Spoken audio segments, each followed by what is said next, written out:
What's really good? Welcome back to another episode of Friday Night Live brought to you by the Sanchez Show. As always, I'm your host, man, Eric Sanchez, aka Legend in Two Games.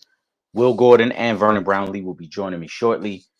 We get into week 3 NFL, man, as we do every Friday night. We're giving you guys the picks. We're picking the whole slate. Every game this week, we're getting into it. We're giving you who we like, who we would take on the gambling aspect of it. We're going to add some new little features in there. And we got a lot of questions. So we're going to get to all these questions tonight. It's going to be a football night. Will Gordon is in the building, man. What's good, bro? What it do, baby? How you, man? You already know, man. It's Friday Night Live, man. I'm super excited to get into it. We actually all had a great week of picking games last week. We bounced back. Will, you did your thing last week. You went 10-6 last week. I'm not sure if you're aware of that. I think you froze a little bit there, Will. I'm gonna put Juju. I'm gonna put the questions and comments up on the screen as I get to them as well. So I appreciate that. We're gonna get to that as I give off people's questions. I'm gonna post them up there so not only can we see them, but anybody who's tuned in. Will, we're gonna get your connection right. While he works on that, though, want to remind you guys, make sure you subscribe to the Sanchez Show on YouTube. We also stream out on Facebook and Twitch. Follow me across all social media platforms. It's Legend in Two Games completely spelled out. And make sure you also tune in on Sundays as well as Trip Young and myself give you the breakdown on everything that took place in sports for that week. Will, did you hear your record from last week? You Both heard my you heard when record. you went 10-6 last week. Okay, I had a little bounce back. We actually all went. So I went 10-6 as well. On straight up, and against the spread. Vern went 11-5 outright last week, so he took week 2. He went 10-6 outright as well. But we had a good week. I thought we had a pretty good read on the game from last week. We got some questions in here. I'm waiting for Vern to join. I'll let him know. But we got a lot of questions, man. So I want to get into some of this stuff already. Now, I'm gonna put up this question we got. Where is it at? Actually, not that one yet. Not that one by Javon. We're gonna get to that one though. Let's start with Ron right here though, because Will, I know there's a topic you want to get into. Let's talk about Colorado's comeback win versus Colorado State. Give your thoughts, and will Oregon be Prime's first loss? Now, last week when we did this on Friday night, remember we had not obviously Colorado State played Saturday night into Sunday morning. That went double overtime. Game was a lot closer than everyone thought, including the odds makers who had Colorado favored by 21 points. Will give your reaction to the comeback. Man, that game was crazy. Um, I'm not a real college football dude, so I usually don't get excited for college football games. But what Prime is doing out in Boulder and the excitement he's bringing and the culture and everything else, man, it's got me like rooting for these dudes. I'm like, if when it comes to college football, I'm a Terp. You know what I'm saying? I root for my Maryland Terrapins, but they got me rooting for them every week now. The excitement that he brings. If you even look at the sidelines, like I watch a lot of social media stuff. Man, it's like it's a party on the sidelines now. You got Wu showing up. You got Dipset on the sideline. You got what I'm saying, all the social media comedians that I usually follow on the sidelines. You got Gilly and Wallow out there. I mean, and in the locker room too. Like, and it's embraced and it's exciting. It's just something we've never seen in college football before. And they should have blown Colorado State's doors off. Let's shout out Colorado State for showing up and giving them a hell of a game. But what Deion's got going on out there is incredible. Led by, his son playing quarterback and my man Schroeder.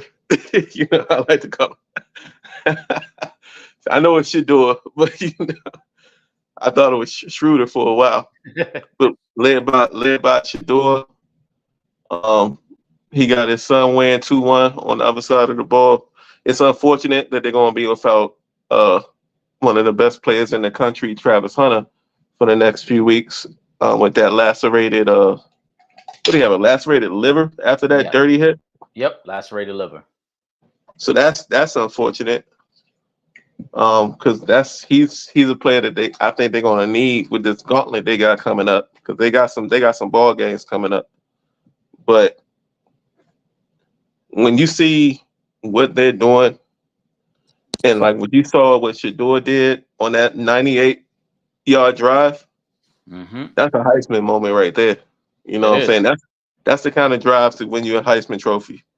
And then something else about Colorado is what I just saw recently in the last day or two is Dion was at the Denver Broncos and Washington Redskins game the other day. I mean the The Washington football. Commanders. I mean the Commanders. Whatever they call them. Washington Commanders. You know what I'm saying? In the box, and it was him and his both his sons watching the game, and he brought up the subject of y'all ain't going nowhere because they was talking about, oh yeah, we're gonna have to play these kind of dudes next year, and he said, no, you're not, because y'all ain't going nowhere. Which is saying like he ain't trying to put them in the league yet. He trying to get them back for another season, which is encouraging for Colorado fans because they don't. It's not like they need to go to the NFL to get their family out the hood or something. They know Right. to help their family situation. They already bagged up, so it's exciting to know that they're gonna come back for another season, at least off of what Dion's saying. I'm telling, like I said before, the face of college football is changing forever now. Like this is not a blip. This is a trend. It's gonna be what happens from now on because of the success that he's having. It's not like he's out here, doing it his way and then they not seeing results from it. But they seeing immediate results. They've already tripled their wins from last year. They're ranked, and if they continue on this pace, I mean, maybe they won't win 9 games, but if they get 6 and go to a bowl game, who is not going to want to have Colorado playing their bowl game? Well, Because yeah, that's I going mean, to be yeah, the one that gets all the butts in the seats. Whatever bowl game Colorado goes to, that's going to be the one everybody's watching. Colorado's the major moneymaker right now in college football. And I put up Kyrie Thompson's question here. Is Deion Sanders the biggest name in all the sports right now? Yes, he is. Right now, him going to Colorado has completely changed the landscape of college football. They're about to be another nationally televised game against Oregon. Again, this is a team that won one game last year. They've already been a nationally televised game 3 times out of the first 4 weeks, right? The city of Boulder, right, made, from what I heard in the report, they made $18 million that weekend when they played Nebraska, which was their home opener, which speaks to the people turning out for Dion. And like you said, the celebrities coming out there. You got Wu-Tang on the sideline. You got Master P on the sideline. You got Michael Irvin on the sideline. You know what I'm saying? You got IG celebrities like Lou Young on the sideline. You got all these people coming out wanting to be a part of that atmosphere. Dion is changing the landscape. And when you do that, and then his ability to cater to the young athlete, understanding what you want. What do you want? You want notoriety so people can start paying attention to you and you can make some of this NIL money? We could do that because guess what? Shador got a $2 million deal. Travis Hunter got a $1.2 million deal. I'm sure there's some other guys on that team that got NIL deals in the 6 figures, right? So he's getting you the attention that you want and need, and then also helping you get to the next level. As I highlighted in the past, I think almost every coordinator and assistant coach on that staff was a previous head coach at some point. I know their offensive coordinator was an offensive coordinator in Alabama at one point. So he's bringing this all together now where it's the talent. I can go recruit that. I can get the cameras here now because I'm prime time. And then I'm going to get you the best coaching possible so that you can get to the next level. If you don't get to the next level, then maybe it just wasn't meant to be for you. But I'm going to put you in every scenario possible to get you there, and then ultimately, like you said, leading up to a potential bowl game that everyone's going to want to see with Colorado. No matter how many games they win, no matter what bowl they're in, that might be one of the most watched bowl games of the year, outside of the national championship game. So I think Dion is doing amazing things. In regards to Ron's second part of his question, Oregon would be Prime's first loss, possibly, but that's not a knock. I mean, Oregon is a very good team. Oregon is a high level team every year. So to lose to Oregon wouldn't be the worst thing that could happen to Colorado and Prime. I think what Prime and them got to really be careful of, though, and the reason I think they're going to lose to Oregon is because Oregon can run the ball, and that's Colorado's Achilles here. The games that last week, specifically Colorado State only stays in that game because they were able to run the ball 34 times for about 130 yards. They were able to play ball control offense and keep the ball away from Shador, who will be without one of his best targets in Travis Hunter. Oregon runs the ball for over 220 yards a game. So I guarantee you Oregon's going to come down the field and try to just run the ball down their throat. Pause. But I think for Colorado, the biggest fear is getting embarrassed the next 2 weeks. Because now that you're on the national stage and you got the haters now, we see it. I'm sure you see it in the comment section of all these posts, Will. Everybody wants to see Colorado lose now. They don't want to just see them lose. They want to see them get embarrassed now. And if they put a bad showing against Oregon and then follow that up next week with a bad showing against USC, that's where the chink in the armor will start to come in. And that's when people will really question, like, see, this was a facade. They beat up on some low teams. They're not ready for big time. I think Colorado got to at least hang tough with Oregon and USC. If they do that, I know there's no moral victories in sports, but it will be a victory for Colorado to show that in 1 year, look what Deion's already able to do. For sure. And you look at, like, this week, they 21-point dogs. You know what I'm saying? So I bet the money's coming in heavy on the Buffaloes just to cover. You know, because 21's that's a big margin. And they've shown improved up until this point. But now this is when it gets real, you know. Oregon, like you said, it's no slouch. USC, you got the best quarterback in the country over there. Yeah, you got the. You know what I'm saying? It's about to get real for them. Yeah, it's going to get real really quick, and I think as long as they hang tough, there's nothing we can say about Colorado and their program. But if they get ran off the field the next 2 weeks, then there's going to be some serious questions about Deion and the coaching staff, and if they really are. If this is a real thing or if this is a social media thing. Because right now you can already see it. It wasn't enough that they won last week. There were still people that was like, oh, but they went double overtime. Yeah, but that was an in-state rival. The rival's going to wake up for that game. Like, let's call it what it is. The rival ain't just going to lay down so Colorado look good. The rival going to show up for that game. We got. And then let's also note that they just added another coach to their staff that knows a little bit about football, and Warren Sapp as a defensive line coach. I think that's an interesting addition to the coaching staff that they just made this week. Yeah. I don't know how much he was part of the game plan this week, because as you mentioned, that news all trickled down the middle of this week. So maybe he's more of an advisor right now until they really get him up to speed on the game plan. Will, don't worry, the hat is good, man. Will, you trying to get yourself right? My joint's tripping, like it's looking kind of crazy right now. Shout out to Gary. Gary said, speaking for Oregon, he's an Oregon Ducks fan. Our biggest must-do against Colorado is stay turnover-free all game like we have all season. We're one of only 2 teams left with no turnover, so we got to keep that groove this week. I agree. Colorado is a very fast-paced offense, so if you're giving them short fields, if you're giving them momentum, they're going to take advantage of it. But if you're able to run the ball, like I think Oregon will be able to do, if you're able to kind of slow this game down, I think you can take advantage of that Colorado defense, because the Colorado offense is legit. Shador is legit. Everything they're doing is high octane offense. But I think you can take advantage of their defense. I think that's where they can win that game. Appreciate all the comments, Gary. Definitely appreciate you, bro. You already know Gary been rocking with us for quite some time, man. We got some NFL questions in here as well, Will, pertaining to one of your arch nemesis, an organization that you can't stand probably more than the Commanders. The Cleveland Browns. The Cowboys? Oh, the Browns. Okay. The Browns, or I'll let you. What's the hashtag that you made famous? Lose forever. For the people that may not know, lose forever. Javon Pastor, how soon will Deshaun Watson return to form? Yo, look. At some point, we got to start saying he might not. Okay, because last year he played 6 games?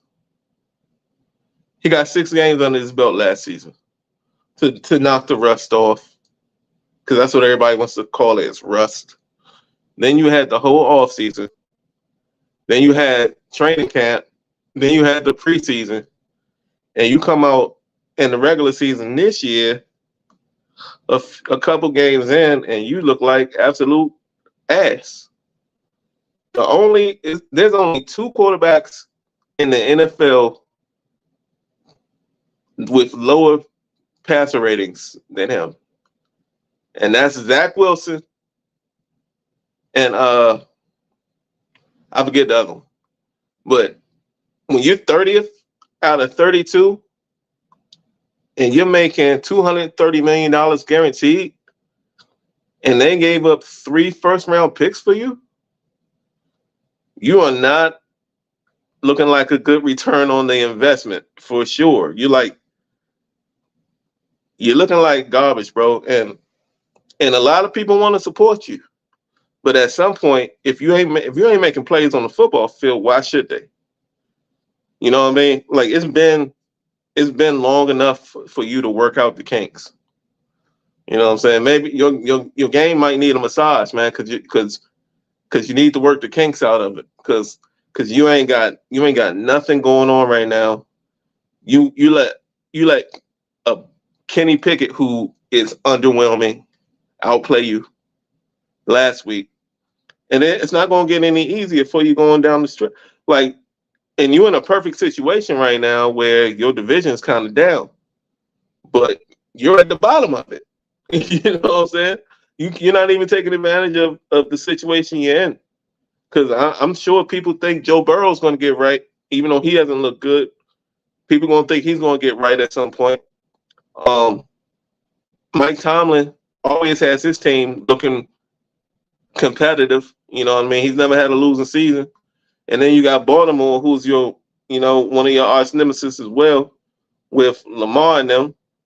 Like you need to turn it around, bro. Because at this point, this is looking like the worst trade in the history of the NFL. I think at the time of the trade, we questioned it because it was a lot to give up, especially for a guy who didn't want to go to Cleveland anyway.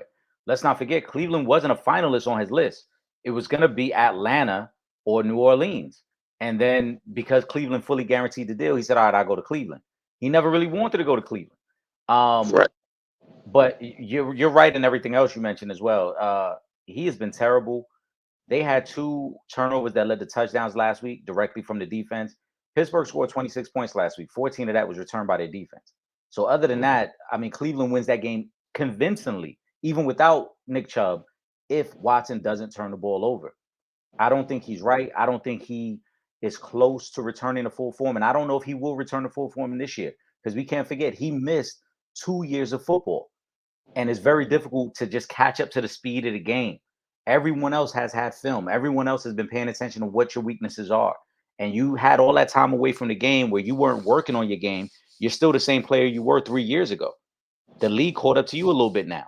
So I think he won't be back to form this year. I think what Stefanski's going to have to do is kind of limit him. Stefanski's going to have to take the ball out of his hands and say, nah, we're going to run the ball a lot more, even without Nick Chubb. You're going to I think, but Will, you're going to have to, because Monday night was a prime example. This defense is really, really talented. This is a really good defense they got. And you can't afford for Deshaun to be throwing the ball around and turning the ball over and costing you games. Again, if he doesn't turn the ball over 2 times in that game, they win. Yet both turnovers are returned for touchdowns, and that's the deciding factor. I don't know. I mean, if you want to say Kenny Pickett outplayed him, yeah, you could say that because Kenny Pickett played a cleaner game. But really, the Steelers defense won that game for them. And if you're the Browns, you can't afford to have that happen every week. Their chance to get right, I don't think it's till after the bye week. Their bye week is in week 5. And like you said, they're gonna have to run the ball. Well, right now they gotta put the ball in the hands of this kid Ford, who we've never seen be successful. Right. Well, they brought Kareem Hunt back. They brought Kareem Hunt back. I mean, yeah, that's why I'm saying till after week 5. They brought Kareem Hunt back, but I don't think they're gonna figure that out and what they have in their offense until going through that bye. I think coming out of that bye is when they're gonna figure out who's gonna be RB1. And I think it's going to be Hunt personally. That's why they bought him. I think that's why they bought him back. I think he's the best suited to lead that offense in the running game. He knows the offense. He's been successful in it. and I think he's more explosive than the young kid. Um, I think, but I don't think they're going to really work him back in until after the bye. So we in week 3 right now. We know he's not going to probably see any action at all this week. Then you go into week 4 next week, and then the bye. So I think after the bye, I think they'll have it sorted out, and that's when they'll integrate Kareem Hunt as RB1. But at that point, you could be, you know what I'm saying, you could be 0 wins. You know what I mean? Like, it might be too late at that point. Yeah, their next 2 games get very difficult before the bye week. They've got this game against the Titans, and then they got the game against the Ravens. So they are looking at a very real scenario where they could be 1-3 going into their bye week, trying to figure it out. Juju wants to know, can the Browns rely on Watson to get them to the playoffs? No, I don't think they can. He hasn't shown enough. The 6 games he played last year and the 2 games he's played this year, he hasn't shown enough to make me think he can lead this team to the playoffs. He is nowhere near the guy that he was when that last season he played with the Texans. I'm not even gonna say when he left the Texans because he didn't play that season. And what year was that? What year was that? 2020? Yeah, 2020. 2020. That's a long time ago, man. And that's why I'm saying that we got to be realistic and understand that he sat out of football for almost 2 full seasons. Really more than that. Because he sat the whole 2 calendar years, but 2 full seasons. He sat out that whole season when the allegations first broke out, and remember he wanted to trade. Then he gets traded, he gets suspended for most of the following season. So he's only had 6 games under his belt coming into this year for the past 2 years. The game doesn't slow down. The players do. The game is still the same. But if you ain't been on the field and you ain't been reading defenses and now different little aspects that you weren't used to are being implemented, you're going to struggle. I don't think they can rely on them. And I think even when we talked about them in the preseason, we didn't have them making the playoffs, even if Watson was his best with Nick Chubb. We didn't think this team offensively was good enough to make the playoffs. So I don't think you can just rely on him, especially now without Nick Chubb. In my opinion, Nick Chubb is one of the 3 best running backs in all of football. Yeah, he's a beast. And you don't really have a receiving core that scares anybody. Yeah. When Amari Cooper's your number 1, that's not very, you know what I mean? It's no defensive coordinators losing sleep. Yeah. Over Amari Cooper.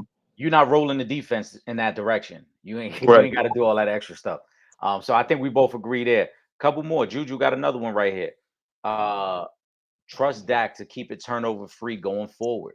Dallas got a game against Arizona, another cupcake in my opinion for them. Dak, they made the guarantee in the preseason that he would limit the interceptions. He has done it so far.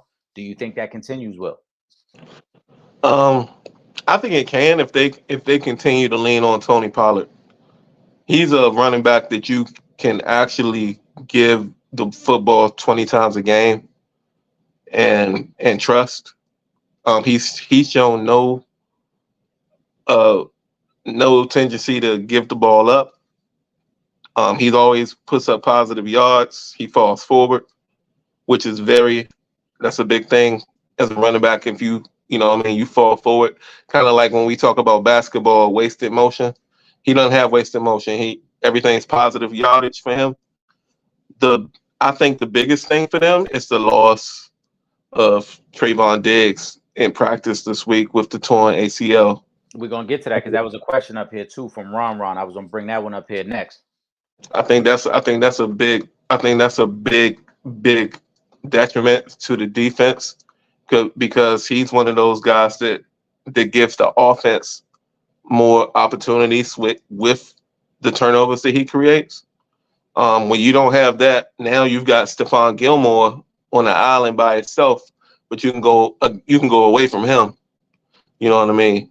And I think it's going to change the whole dynamic of that defense. Now, what they have going for them is they have the best defensive player in football, in my opinion, I agree. in Micah Parsons. Micah Parsons is an absolute game wrecker. That's the one thing they have going for them.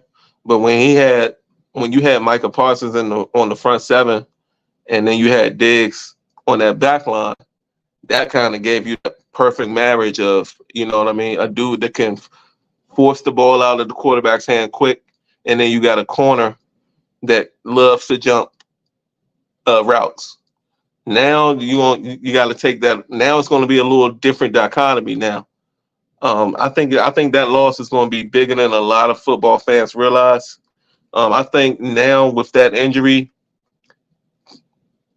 the Cowboys are going to be brought back down to earth a little bit. A lot of football fans and Cowboys fans especially were they had their sights on Super Bowl with the I first two think. weeks the way that defense had Mhm. performed. But I think without Diggs, you got to look at it differently.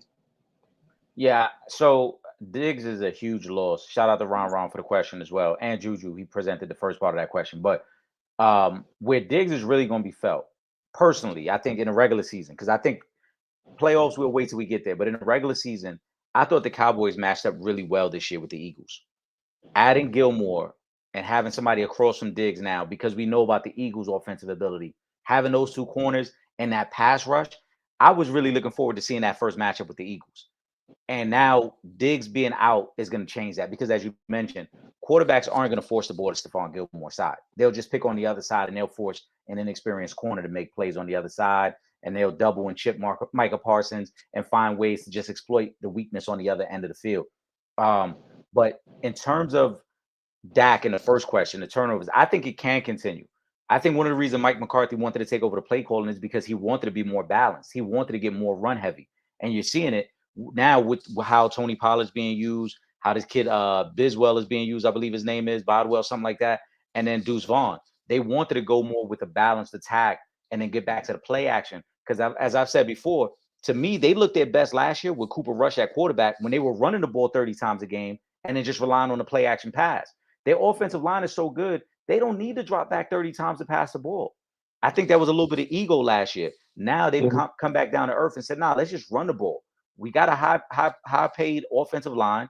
We got a really good running back. Let's run the ball. And the moment you start to commit to that run is when we're going to start to beat you over the top with some of these weapons, CeeDee Lamb, Brandon Cooks, Michael Gallup. So I think he will keep the turnovers down. He'll have his moments, of course. Every quarterback does. He'll have he'll keep his numbers down, but the loss of Diggs, Will, you said it best, I think changes this from a really high level. I think you could make the case they were a top 5 team in terms of Super Bowl contention with fully healthy. Without Diggs, they take a little bit of a step back now. I don't think now that they can compete with the Eagles, and I wouldn't put them ahead of the 49ers. At best, they're probably the third best team in their own conference. That injury opens up that whole side of the field because what they had going on was lockdowns on both sides and pass rush. And that's why we've seen the results that we've been seeing from them out of the first 2 weeks, other than the opponents they face. But they've shown improved. And now you take that away, it opens up a world of possibilities. Like you said, now you're gonna bring an extra guy on Parsons. You know Yeah, what I mean? But I don't think Parsons is I don't think he's going to be affected by it because I really think he's all world, and there's no. I think he's just unstoppable. So that's what they got going for him. yeah. But on the I back think they end, they that's a move him. big deal. I think they move him around so well because week 1 against the Giants on third down packages, they had him basically as like a stand-up D tackle, and we're Yeah, exploiting the center and the guard matchup. And then, like you said, then last week they went back outside with him. They took yep. advantage of the weakness of the Jets at the tackle position. So they move He's him around even a lot. he's even lined up over center. That's what I'm saying. In the Giant matchup, they on third down specifically, they had him standing up but over center, almost like a hybrid D tackle Yeah, to take and advantage of the just weakness within the just interior of start. the line. Yep. Yeah. And then that was to take advantage of that weakness. Last week, the Jets are very weak at tackle, so they had him back outside, rotating left side, right side. So they'll keep moving him around. But the reason I mentioned about teams keeping an extra blocker in is because now we're going to have a little bit more time on that one side to throw. Before, with the two corners, like you said, there was really no weakness on the outside. You had to try to work the middle of the field. Now we don't have to force the middle of the field. We can work that other side. So if we know we can work that outside a little bit, we'll keep that tight end in to block. We'll keep that running back in the chip because we know we can exploit that outside. If I'm an offense playing the Cowboys going forward, I'm motioning the shit out of my receivers, and I'm giving double moves to that side of the field all day. Yeah, like I said, you're gonna pick on that side, and you're gonna just try to find ways to slow down Micah Parsons. I think Micah Parsons is the best player defensively in football right now. I think he has become the odds-on favorite to win Defensive Player of the Year as well. Vegas has boosted the odds on him. Vaughn had another question. Baker and the Bucks, can they continue their winning ways? Will? In that division, they can. I don't because I don't really see anything else in that division that I'm scared of. You scared of the Saints? Not scared of them. I wouldn't say scared. You know what I'm saying? Yeah, you're not worried about them. And that's really the only other team I'd be tripping off in that division. You worried about Atlanta? I still feel like they too young and unproven. Way too and their style of players kind of outdated. In Carolina, you got the questions with Bryce Young and his struggles. He's not even playing this week, is he? Nah, they sent him out. A little odd because he played all last week. He wasn't really listed on the injury report all week, but then there was rumors that came down that I guess they wanted to protect him. They felt he took some big hits last week. Yeah, that to me isn't a good sign though. I think they can continue to win because of what's around them. You know what I mean? And as long as they've done a good job in the first 2 weeks of patenting the game plan around what Baker does best. Like they're not making him take deep shots. It's more intermediate passing game. They balancing it nice with the run game, and the defense has showed up. So as long as they can keep that going, I think they can keep winning games. Now they're not a team that I would ever be scared of, but in that division, I think it's right time at the right place right now, and Baker's making a lot of people in Cleveland scratch their heads as to why they're paying one dude $230 million guaranteed when they drafted him number one and just let him go for nothing. So he's always been a chip on the shoulder type of dude. Yep. You know what I'm saying? So I think that might be pushing him a little bit too. I don't like Baker Mayfield. I'm gonna tell you that straight up. We talked about it last week. Yeah, but what he's doing, like, hey, you 2-0. I can't hate on that. And he seems to be a little bit more mature as well. Like in the post game interviews and the pregame stuff that I watch and the press conferences, it seems like he was humbled by him being ousted from Cleveland. And maybe this dude's gonna make a turnaround to be a legit week-to-week NFL starter. So far, so good for the Bucks. I think in terms of continue their winning ways, yeah. First, this is the most surprising division in all of football. They got 3 teams that are 2-0. I don't think anyone saw that. Though honestly, Will, we should have saw that because when we did the divisions, and for anybody who may have missed that episode is up on Spotify. We talked about the Saints had the easiest schedule in all of football. Atlanta had the second easiest schedule.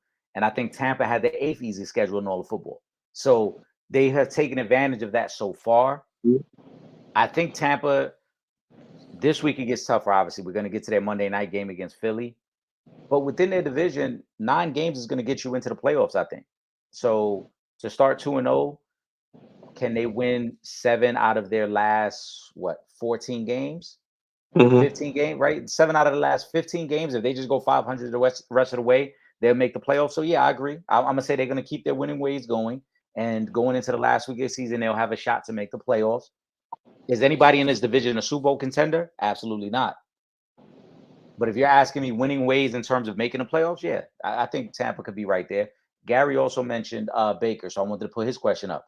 He said, what we need to talk about is this the week Baker proves he isn't done and gets it done against the Eagles? I'm confident that Baker proves doubters wrong this year. And so far, he's doing it. And then he goes on to say, Baker has a chip on his shoulder, prove the Browns fans who push you away wrong and show the league you aren't done. I think he proves people wrong. So I think, let's be honest, Tampa, they beat the Bears last week. There isn't much to really brag about against beating the Bears. Now, if Baker goes out there and has a really good game against Philly and this defense, then yeah, it changes the narrative. And I wouldn't be surprised if Monday on First Take, everyone's talking about Baker Mayfield is back. But if he goes out there and has a typical Baker Mayfield game where he throws for 2 really bad interceptions and barely cracks 200 yards passing, then Will Gordon's going to say what he's always said about Baker Mayfield, that at home with Baker Mayfield has always been trash. And Baker Mayfield, right, in the words of the late, great Denny Green, he is who we thought he is, right? Yeah. So this week is going to let us know everything we need to know, I think, Will. I think, you know what? He might be playing for the new endorsement contract. Because if he goes out and if Baker goes 3-0, we gonna start seeing him on commercials again. At home with Baker Mayfield's coming back again? Yeah, I think it'll be back. If he goes 3-0, we're gonna start seeing the commercials again. Look, if he gets them to the playoffs, which is in that division, you can do that, especially if you start out 3-0. It's gonna be a whole different narrative on Baker Mayfield and the way we've looked at him. And you know why it's gonna be pushed forward, because a lot of people are gonna want to hate on Cleveland and Deshaun and their decision to get rid of Baker and to go with Deshaun and everything they gave up. This is a perfect situation for him because nobody expects anything from him, right? Mm-hmm. But if he's to succeed, then the world is his oyster again. You know what I mean? So it's like he has nothing to lose, and if he plays that freely, knowing that he has nothing to lose, and if they keep making plays, and like you said, their schedule ain't too tough, and if Mike Evans continues to stay healthy, which is a huge factor, then he might be pointing the finger at the end of the season at all of us and saying, "I told you so." Yeah, I mean, again, this week will let us know everything we need to know. If there are no moral victories in football, we know that. But Oh, they sometimes losing this week. yeah, no, but it's not even about them losing. If you're a Baker fan or a Baker supporter like Gary is, you know what I'm saying, you want to see Baker at least play well. Because if he at least plays well, then you can say, all right, he got his swagger back. He's trying to prove people wrong. But if Baker goes out there and looks like hot garbage, the way he did in Carolina, the way he did at the end of the Cleveland stint, then nothing's changed. You just beat up on a weaker part of the schedule. That's all you did. Yeah. You haven't proven anything yet.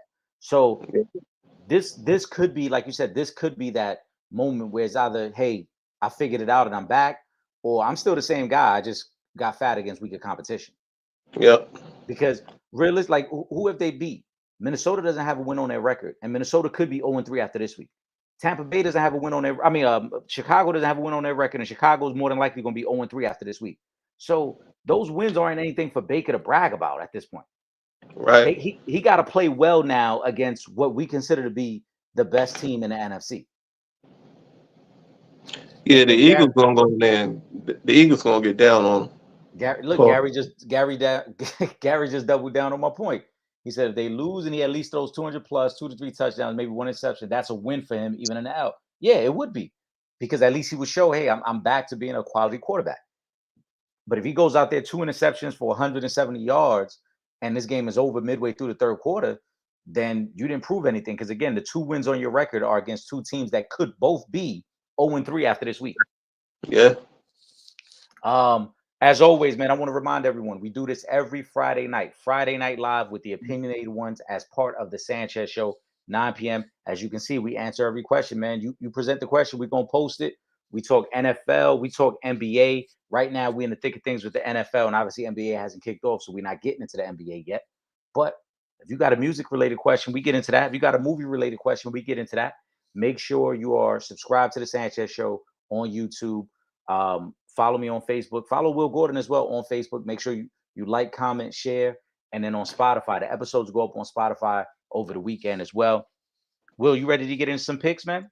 Let's do it, man. Let's get into it. So again, just a reminder, Will Gordon picks the game straight up. I go against the spread, but I also keep the record on everything, man. Last week, you went 10-6, Will. I got to give you your kudos. You bounced back.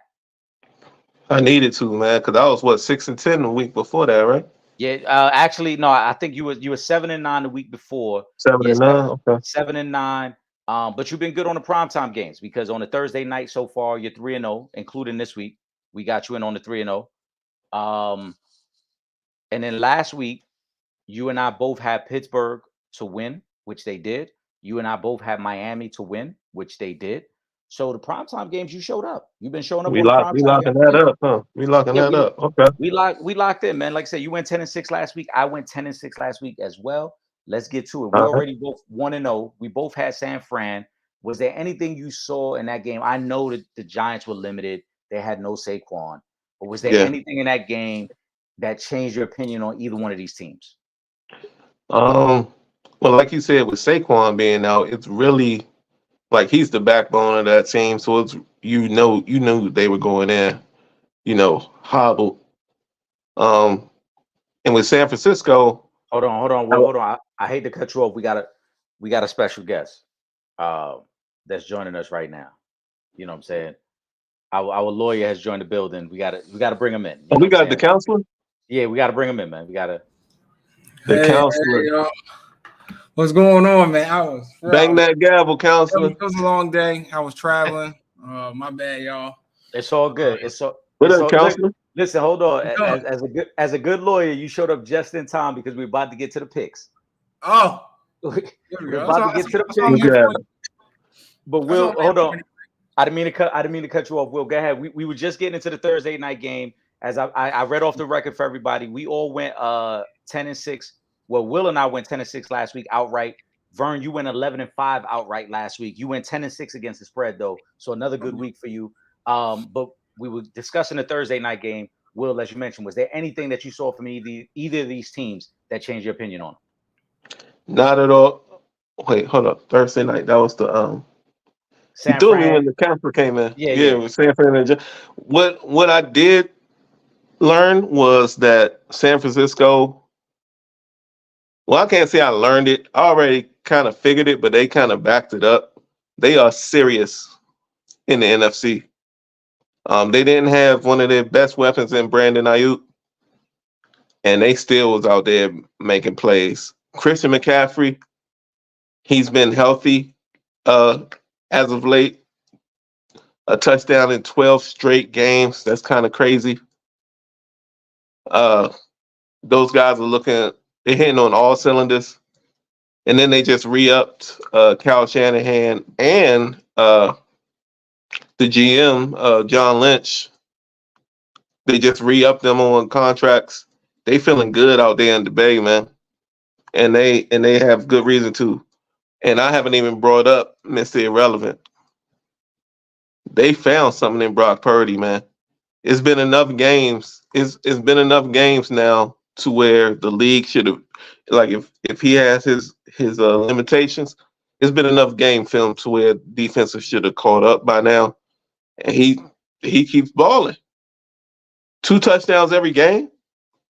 Like, come on, you were the last pick in the draft. Like they got something going on out there, and I don't see it stopping. I really don't. San Francisco is going to be a problem. Yeah, man, I agree. I thought Brock Purdy made some good adjustments yesterday because the Giants early on were trying to bring pressure. That's Wink Martindale's calling card, and yet it didn't matter. Once he kind of figured it out, he started to pick them apart. Granted, the 49ers are just super tough to game plan for because they have all these interchangeable parts. Multiple running backs. Debo sometimes in the backfield, sometimes he's in the slot. Kittle moving around. So they're very tough to game plan for. But I think Brock Purdy, I mean, he's shown when he plays a clean game, which he does damn near every week, they're super tough to beat. Vern, He's cool. He's cool as the other side of the pillow, man. That yeah, dude, like, nothing rattles him. yeah. Vern, we all had the Niners, so I like I said, we weren't surprised. But was there anything about this game that changed your opinion on these two teams? Yeah, I think it really showed me that Brock Purdy is just another guy. I mean, I don't know how many screenplays I saw. I mean, I don't know how many times I guess, in my opinion, I felt as though Brock Purdy is an individual who benefits from the talent around him. I mean, As most quarterbacks do, though. I As mean, but most quarterbacks do. I don't really see anything special with him. Like, I think if he's on any other team, he's just nobody would even be talking about him.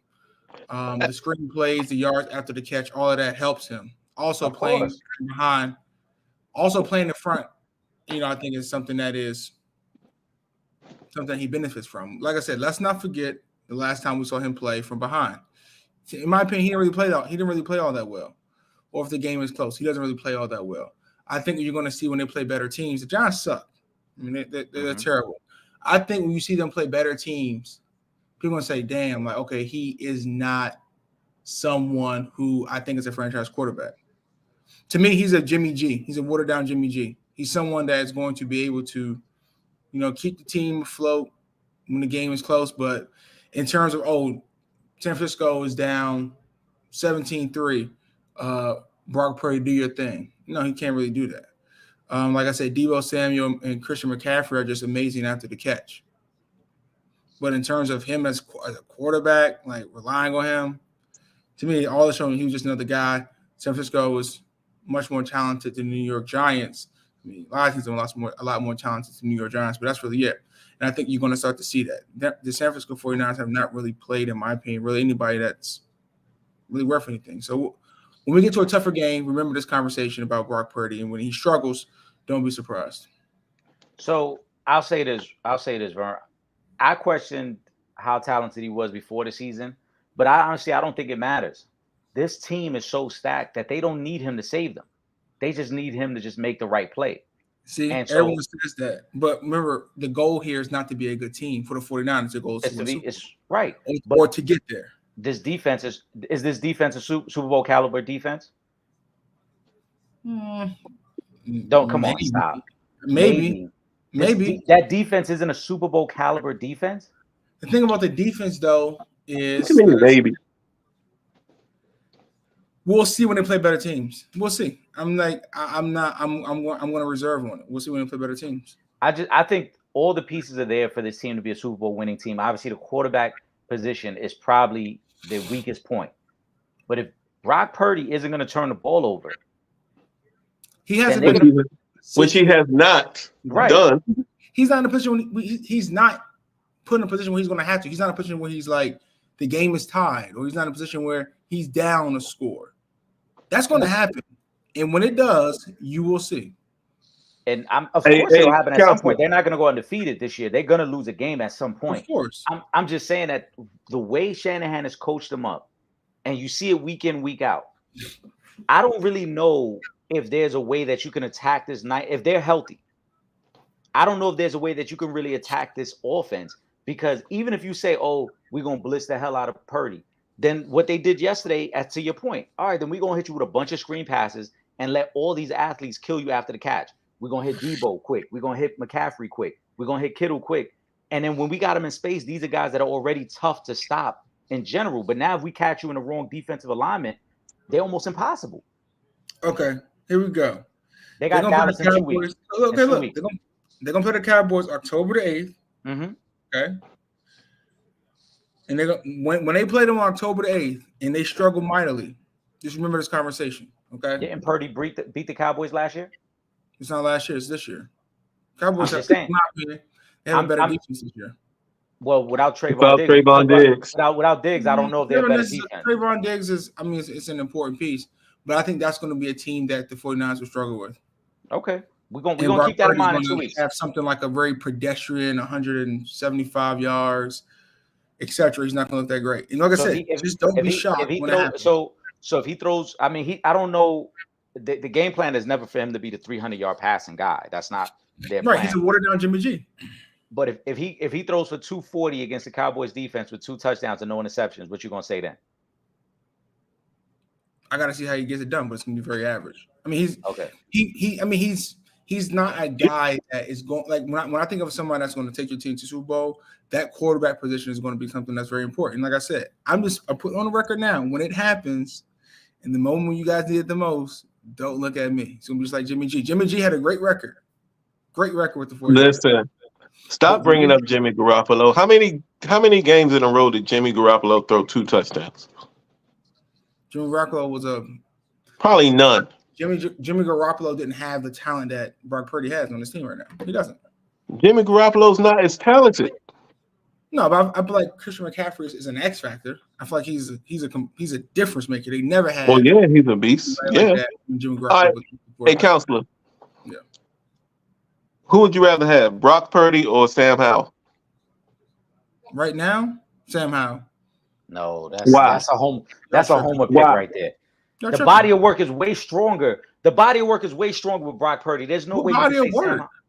What body of work are we talking about? Are we talking about what exact body of work are we talking about? So we're talking about Brock Purdy, whose career 8-0 in the regular season, 2-1 in the playoffs. You want to count the playoffs? Are we watching this? How many air yards does Brock Purdy average per attempt? I mean, literally. No. Listen. That's why I asked you this. It's because I rewatched that Redskins game last week, and all y'all did was screen. That's why I asked. That's why I asked you. Sam Howell has one throw better than anything Brock Purdy's done all year. At least one throw better than Brock Purdy done all year. What throw is that? You exposed. I just wanted to expose your homerism. Anything that Brock Purdy ever put on film, ever. Okay. I just wanted to expose your homerism right there.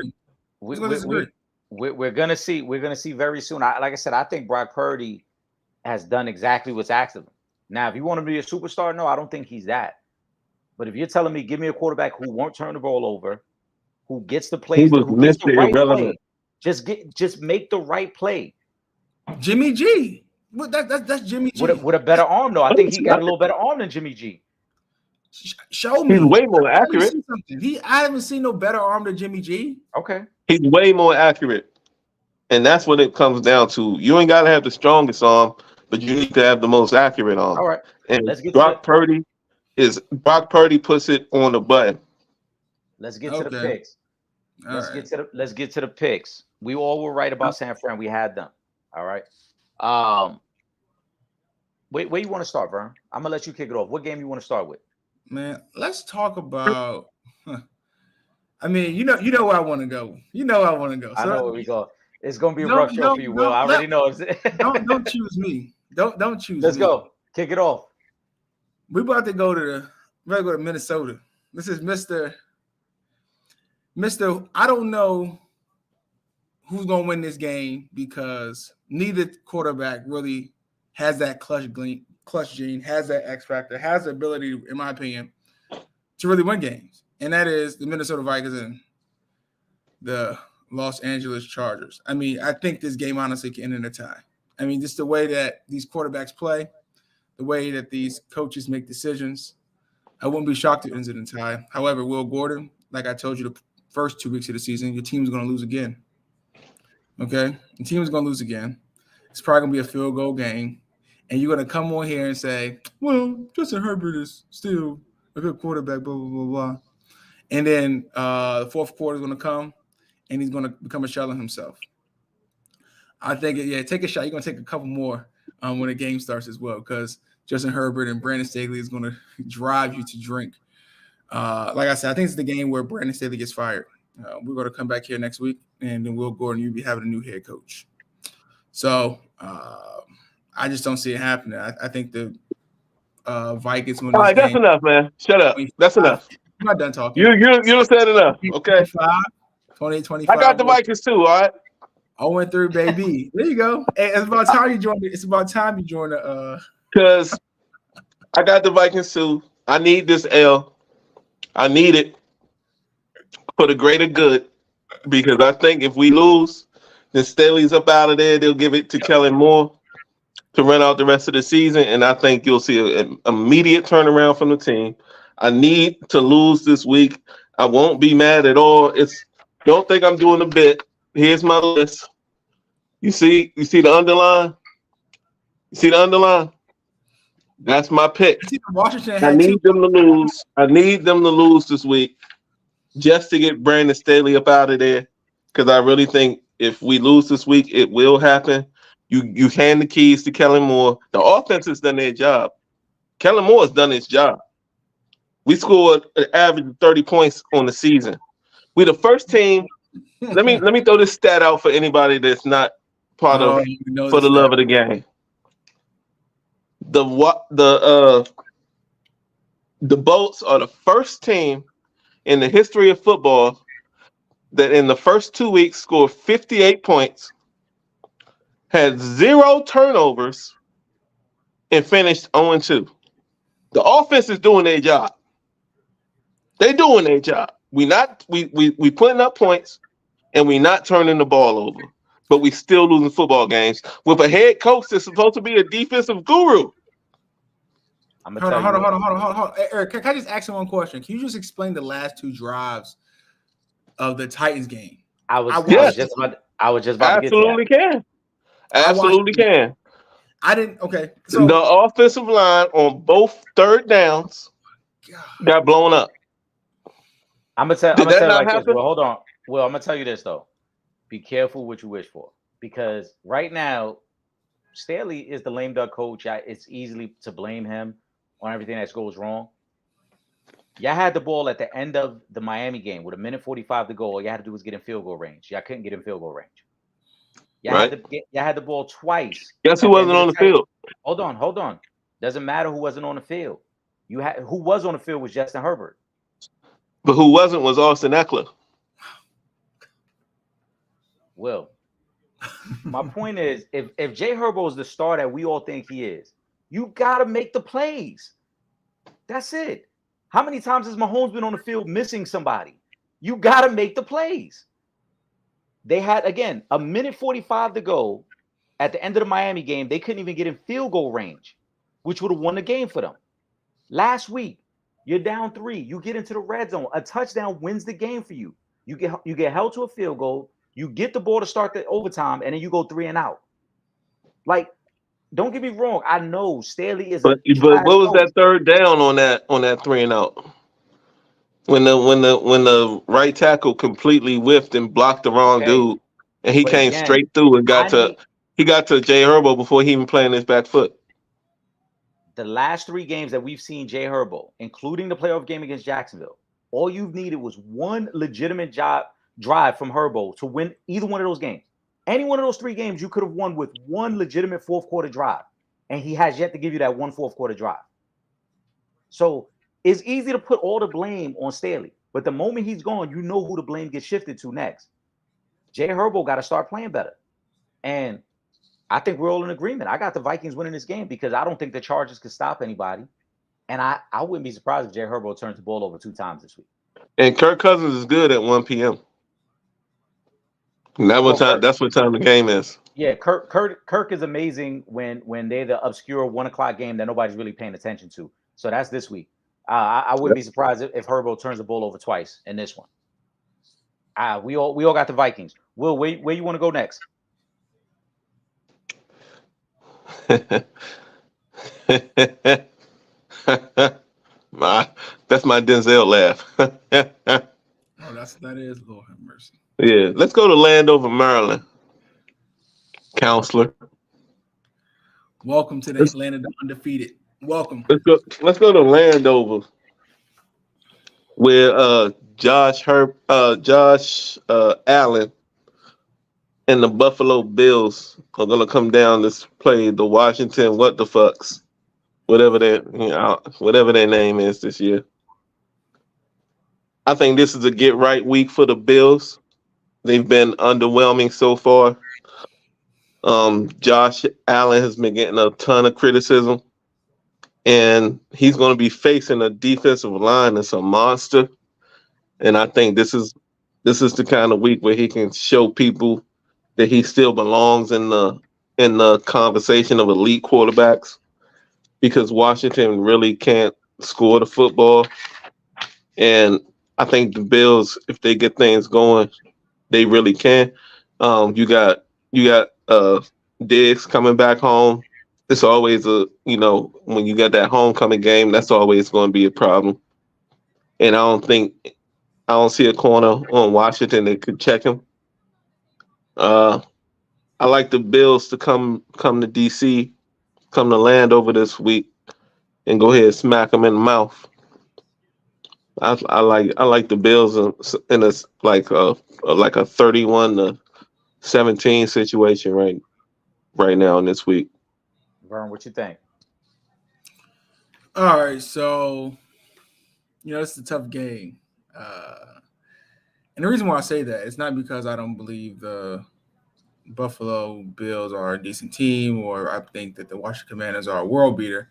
I think it's a tough game because we had to remember Josh Allen did lose to the New York Jets without Aaron Rodgers on week 1. And in my opinion, I don't feel as though in that situation, Josh Allen should have lost to the New York Jets without Aaron Rodgers. Then the next week they play the Raiders and they blow them out. I think we all pretty much thought the Bills were going to blow them out. I'm unsure who Josh Allen is as a quarterback. I've seen him over the last, I guess 8-9 games or so. In my opinion, regress as a quarterback. The one thing that the Washington Commanders can do, since they can do well, is put pressure on quarterbacks. I think we lead the league in sacks, pressures, etc. Chase Young finally got one last week too. Yeah, we did. I don't know. I think Buffalo wins this game.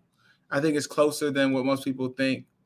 I think we backdoor cover something like that. I think we probably down 10 late.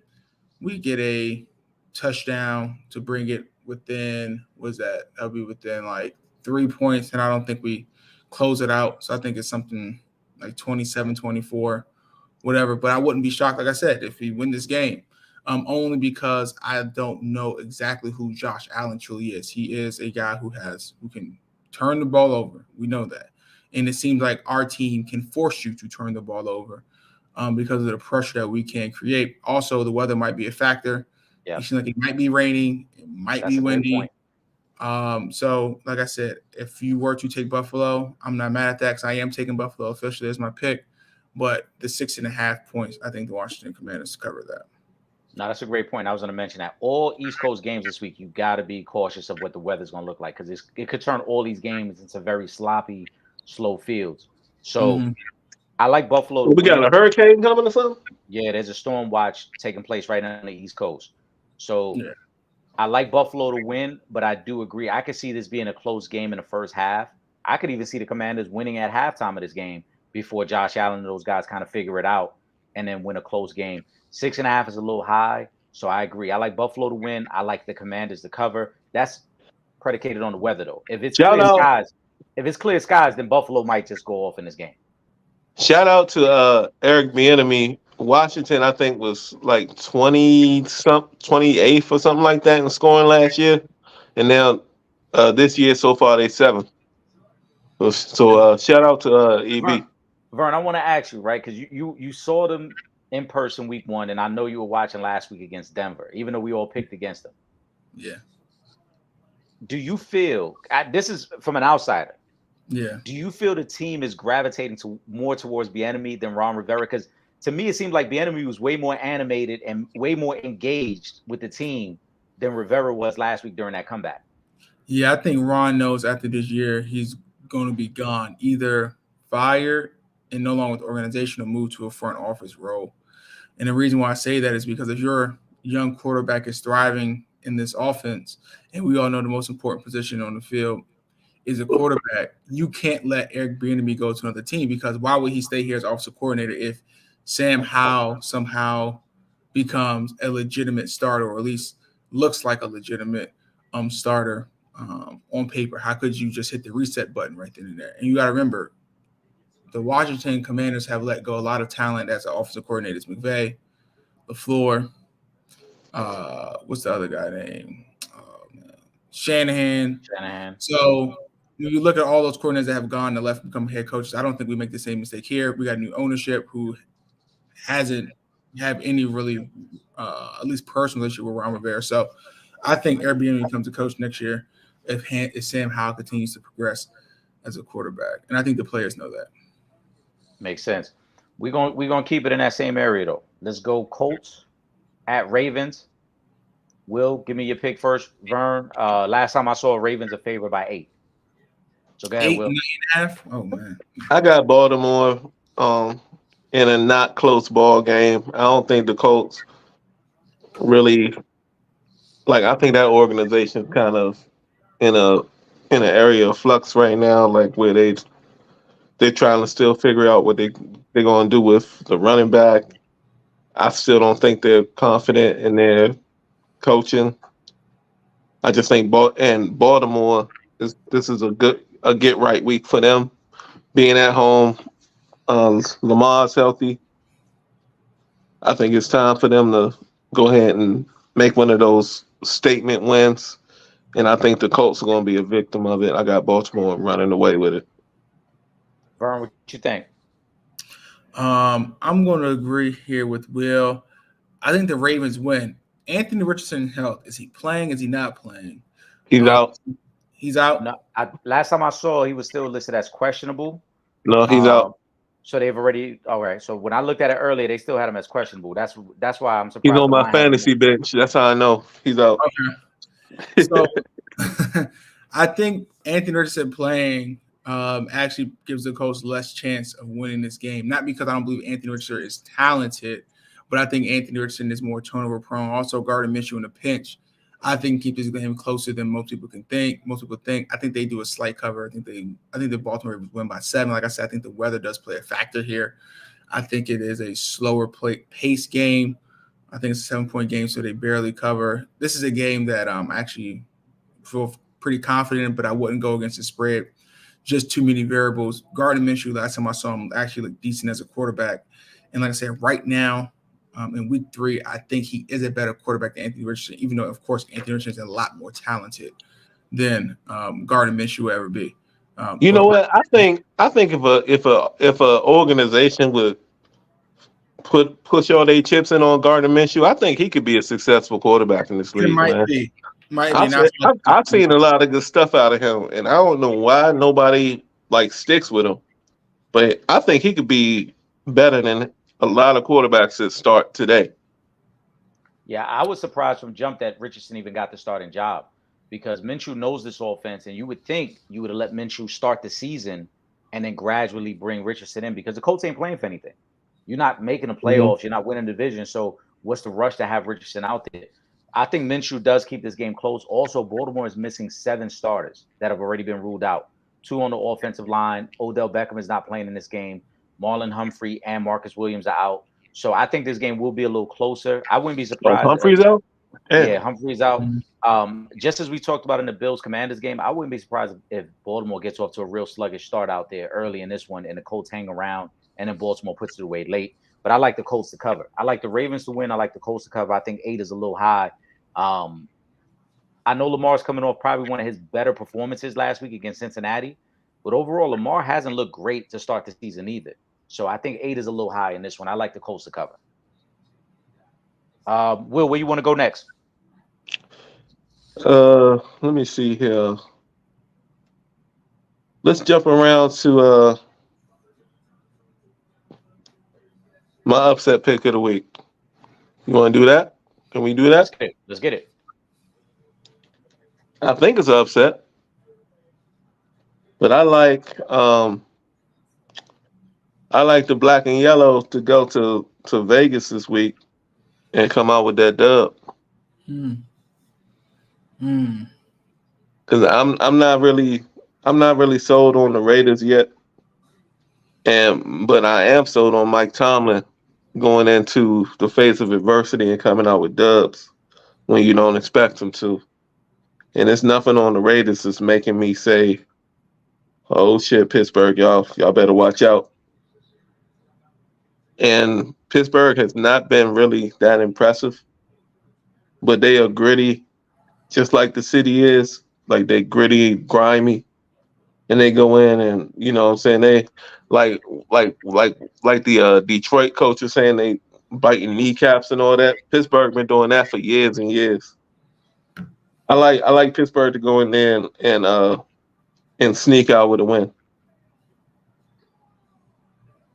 Vern, what you think? Man, I don't know about that. I ain't gonna lie, I don't have a good pulse on this game. Only because I got Kenny Pickett, who I don't trust, and then Josh McDaniels, who I don't trust. I'm not sure what the Raiders are. I mean, they barely eked out a win against the Broncos, got blown out against the Bills. If the Steelers win, I wouldn't be shocked. But y'all go off the lines though, right? That would be an upset, right? It's Pittsburgh, the underdog. Upset. That's what I said. I was just making sure. I just assumed. I don't got a good feeling here. I would take the Raiders just because I just think Kenny Pickett is a disaster. They needed defensive touchdowns last week. I'm not sure if Jimmy G gives them defensive touchdowns this week. Also, Nick Chubb, I think if he's healthy, I think the Browns probably pull that game off. So I'm gonna go Raiders here, but I would not be surprised at all if the Steelers win this game. Yeah, I wouldn't gamble on this game. It's not making any of my tickets. But I'm gonna take the Vegas Raiders as well. Just Kenny Pickett has looked terrible his first 2 games, and those were both at home. Now they got to go on the road for a primetime game. I don't know what to really make of the Raiders either. I mean, they win opening day. They had like a good start to last week's game. They jumped out quick 7-0 on Buffalo. Then it got ugly really quick there.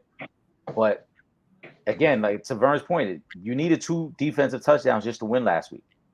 I don't know if you're going to get 2 defensive touchdowns again this week to be able to win. So I'm going to take the Raiders. 2.5 seems about right. Last second field goal probably wins it. So I think I got the Raiders. Yeah. Vern, I'm basically taking Tomlin. Yeah, you're betting on Tomlin. That's very fair. I mean, right. They got the better head coach because I don't trust Josh McDaniels.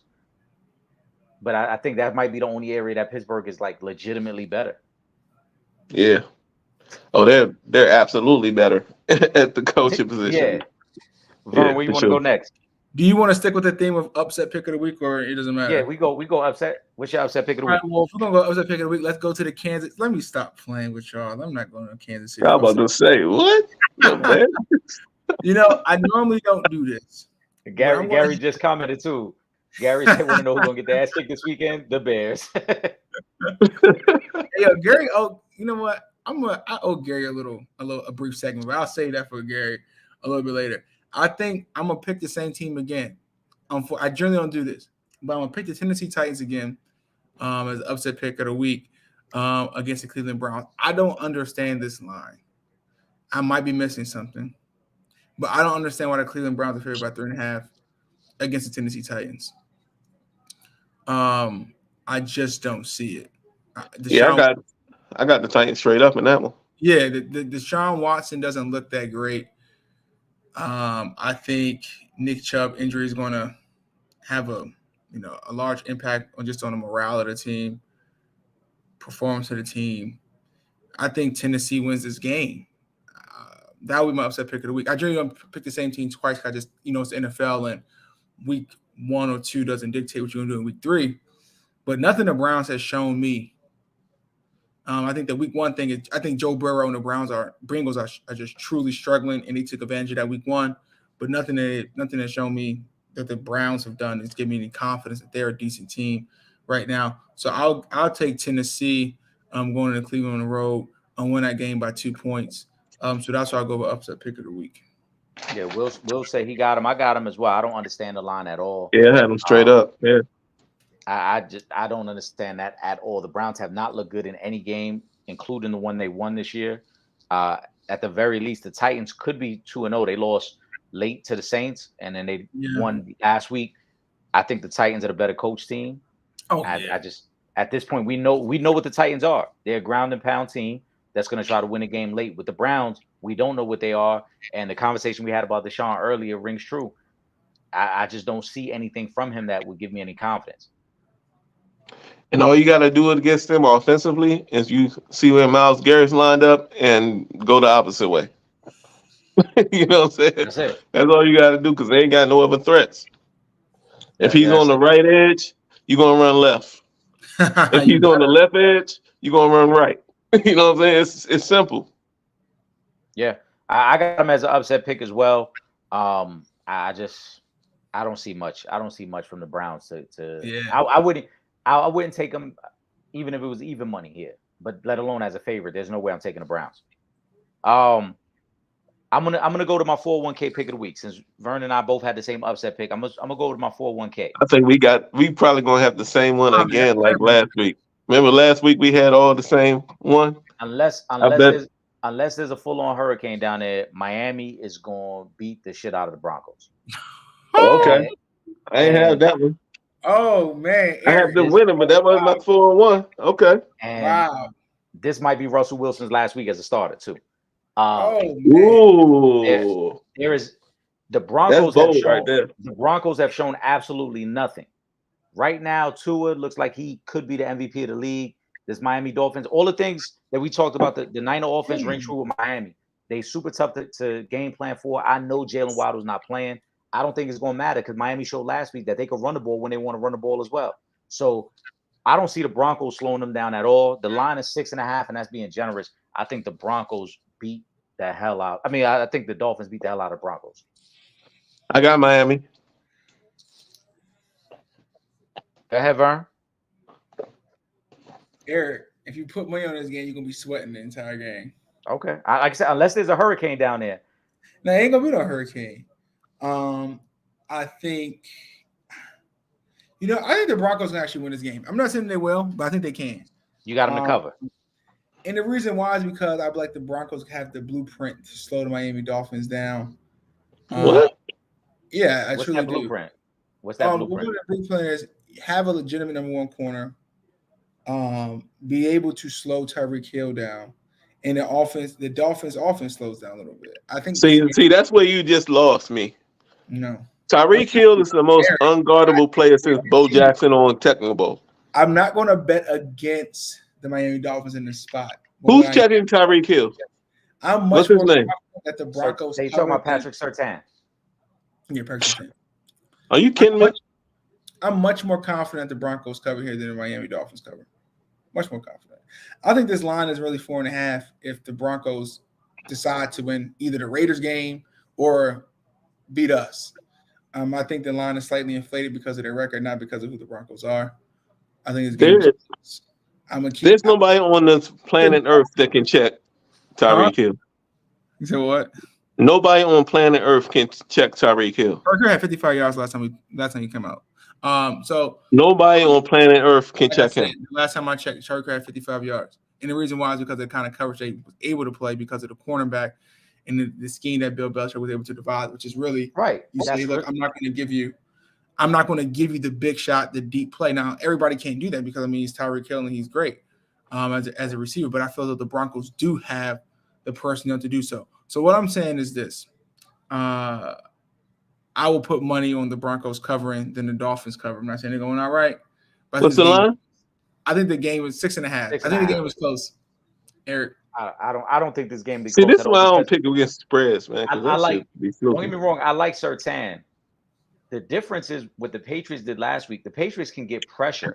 Surtain. With Matthew Judon and with Bazemore and with those guys. The Broncos can't get any pressure on the quarterback. So it doesn't matter how great Surtain is. You can't cover a receiver for 4, 5, 6 seconds when he's running around in the secondary. 24-28. 24-28, Eric.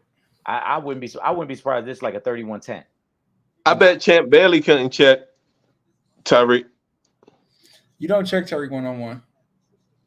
You know who else? I'm thinking about all the people I think are like the greatest all time, like Champ Bailey, Deion Sanders, Charles Woodson, Peanut Tillman. People forget about Peanut. Like guys like that. Tyreek is gonna make them look stupid. Yeah, you don't check them one-on-one. It's not. You can't. But again, no, you gotta have. Do you think teams go out and try to check him one-on-one? They try to blanket him, and he's unguardable. It's tough. It's yeah, and it's even tougher now because you see McDaniels moves him around. They put him in motion and force you to react to his motion.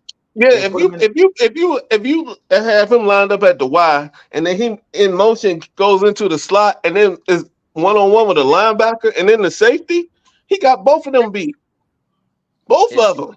I'm telling you, the Broncos are not going to hang around in this game. He is the cheat code. The Dolphins. I can't believe the Chiefs let him go. If the Chiefs didn't let him go, it would have. If the Chiefs didn't let Tyreek go, it would have been like the Bulls in the 90s. They would have ran the fucking table, bro. I don't know. I'm just telling y'all. This game's gonna be close. Okay. Vern, where you want to go next?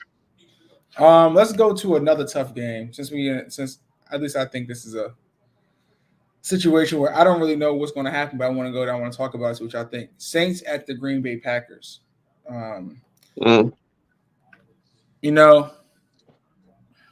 I'm feeling the love. I think Jordan Love I want to go is there, but I don't know what's going to happen. I mean, I really think Jordan Love should win this game. I truly do, and that's because the Saints, in my opinion, have played two teams early on that are not really that great. Like I feel like they should have. I feel like the Carolina Panthers last week when they played them, they should have blew them out. The Panthers couldn't do anything. I know there was up and it was a kind of a I mean they scored late to make it within 3, but to me Derek Carr doesn't really look all that great. They're going to Lambeau. This time of year it's not really all that big of a deal.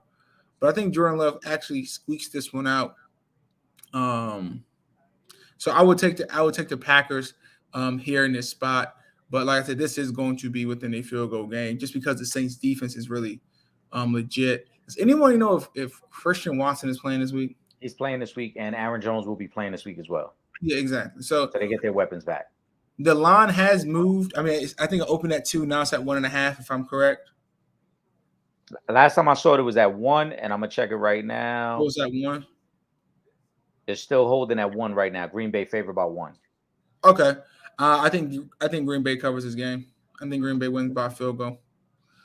And I'll leave it at that. Like I said, I think it's another tough game. I am going to bet it, but I think Green Bay ekes it out by a field goal. Will, you said you're feeling the love, so I'm assuming you're leaning towards Green Bay as well. Yeah, I'm liking what I've seen from Jordan Love so far. Yeah, I see 3 touchdowns and a pick from him, and an easy one. But I like with that. I think he's next. I like Green Bay as well. I thought they probably should have won last week. I thought they kind of gave away that game last week against Atlanta. Mm-hmm. But as we mentioned, they get their weapons back this week, and they're back home. So I think they will put on a nice little offensive showcase. They get Watson back to go with Romeo Dobbs, to go with Aaron Jones. I like Green Bay as well. And I like that you mentioned Dobbs. He's like these young receivers that they've got out there, they showing a lot of promise. Yeah, they got some good young receivers. And this might be the typical Derek Carr week where he throws 2 bad picks as well. So I like Green Bay in this one. Will, where you want to go next? Let's go ahead and head down to let's go ahead to Detroit. You got the AT Aliens coming to Detroit this week. And both teams got a lot to be, excited about. Atlanta with that running game looks serious, and that young quarterback and Ritter, they trying to be behind. And then the Lions, they had a little snag last week, right? But the city's trying to get behind them. I feel like this is 2 cities that's trying to get behind their teams to do all that they can to support them. You know what I mean? The Lions with Dan Campbell and biting the kneecaps and all that. And then you got Atlanta, welcome to the South where the players play, But this week, I think at home, I think Detroit can get that dub. I think Dan Campbell's trying to instill a culture to where, when he was doing the whole biting at the kneecaps and blah, blah, blah. But I think they got enough steady play at quarterback and receiver where Atlanta is still kind of playing old school football with the running game. That doesn't really translate to wins in today's NFL. I like the Lions in a close game in this one. I feel like this one might be like a 24-23 kind of game. Vern, what you think? I hate Dan Campbell as a head coach. I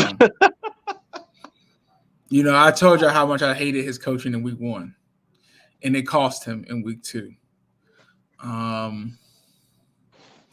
The only thing I hate more than his coaching is Mariota at quarterback. I mean, I think this is a game where you actually going to need Mariota to actually throw the ball. No, Desmond Ritter. I mean, not Mariota ain't there? Desmond Ritter. I'm sorry, Desmond Ritter. It's hard to really tell. They both saw. Damn, they the same, right? They all the same. Right? You know, Desmond Ritter throw the ball. I think it's gonna be the game where Desmond Ritter is gonna have to actually throw the ball. I think Dan Campbell can kind of get out of his own way coaching this game, just because I think the Lions do have the offensive capabilities to get the game within 7 or 10 point lead, and I just don't think Desmond Ritter can throw the ball. He's just not a good quarterback. So that's the only reason I am reluctantly going with the Detroit Lions in this case. But if the Lions start out slow, the Lions will lose this game.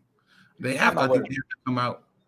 I think they have to come out. I think they have to get a 7-10 point lead by the early third quarter for them to secure this game. This is a defensive battle. I don't think it should be. I think the closer the game, I think the Falcons can win it, just because Dan Campbell just can't coach, in my opinion. So yeah, I mean, I think even if Detroit gets behind, the way they're built, they'll be fine. We saw it last week. They put up 2 quick touchdowns in the fourth when they needed to. To me, though, it's really strength on strength, because Atlanta's averaging 170 on the ground. Detroit only gives up 86 on the ground. So whoever wins that matchup wins. I think it will be Detroit. As you mentioned, Desmond Ritter can't throw the ball. This is also going to be his first true road game as a starting quarterback. So I think that all plays a factor. And Detroit did get caught kind of feeling themselves last week. They beat Kansas City. They were hyped. They sold out for their home opener. And then they struggled against Seattle last week. I think they came back down to earth. They'll be fine this week. I got Detroit winning. Competitive game, but I can see Detroit winning this by at least 6. So I would take Detroit in the point. So you said 6. I'm taking the line is 3. The line is 3. I'm taking the Falcons to cover. I'm taking the Falcons to cover. I just don't know. Just real quick, can somebody? I'm a Jahmyr Gibbs fantasy owner. Can somebody tell me what the hell the Lions are doing with Jahmyr Gibbs? I mean, just real. I just need to know. Like, what are we doing? So they want to keep this 2-back system working. From what I've read, they like Montgomery as a pass blocker, but he hasn't been great as a pass blocker. So I'm not sure what they're waiting on to unleash. Yeah, I'm not sure what they're waiting on to unleash Gibbs, but maybe this is the week. Like I said, until he's released, Dan Campbell was on my shit list. So until he's released from whatever doghouse, he's on my shit list. So I feel you. Let's we were in Detroit. Vern, where you want to go? Ooh, can I go to my lock of the week? Can I go to my 401k pick of the week? Because I think your 401k pick of the week is a little ballsy. And the 401k we all got the same one. Should be, I'm putting my mortgage on it. Oh, yes.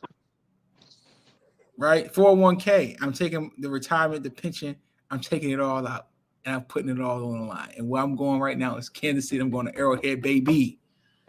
Yeah, we all gonna have the same one. Yeah, I mean, exactly. This is 401k pick worthy. I think Eric doesn't understand the rules of his own game. No, I understand the rules of my own game. I make it exciting though, right? Because I'm picking the spread. So 12.5 gets a little dicey sometimes, because if Kansas City gets off to a slow start, then they don't cover the 12.5. Oh, the 401k pick of the week is the team that's going to cover the spread as well. You see that, right? No. Because I'm picking against the spread. Oh yeah, I can't give it the spread. Right. So remember, we talked about last week. Kansas City for the last 2 years has struggled to cover. You're right, Eric. This is the exception. This is the day. Hey, Eric, let me say something. Hey, look. The Bears have one of the worst weeks that I've seen an NFL team have in the middle of the season.